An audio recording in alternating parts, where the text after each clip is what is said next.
Le ministre de l'administration territoriale, Paul Atangadi, a donné un point de presse ce 12 octobre après la fermeture des bureaux de vote pour présenter le bilan du déroulement du scrutin. En sa qualité d'agent du gouvernement dans le processus électoral et d'après les premiers rapports parvenus par les autorités administratives, ce scrutin présidentiel s'est déroulé sans incident majeur sur l'étendue du territoire national dans les 360 arrondissements du pays.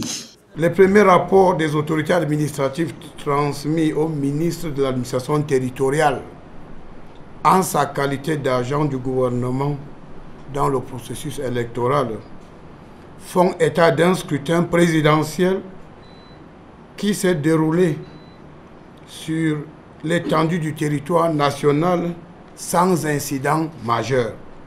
Le ministre de l'administration territoriale a délivré 575 accréditations aux observateurs déployés dans les 10 régions du pays. Ils vont travailler librement dans le strict respect de nos lois. Le ministre de l'administration territoriale a aussi tenu à mettre en garde certains candidats qui tenteront de publier les résultats du scrutin présidentiel en utilisant des plateformes et applications illégales qui ne sont pas prévues par les tests en vigueur. Je profite de l'occasion pour réitérer ma mise en garde à ceux des candidats qui seraient tentés par cette activité criminelle d'y mettre un terme avant qu'il ne soit tard, car c'est la ligne rouge à ne pas franchir. L'administration passera à l'offensive pour mettre un terme à cette imposture qui consiste à fabriquer de faux résultats des élections et les rendre publics à travers des plateformes illégales.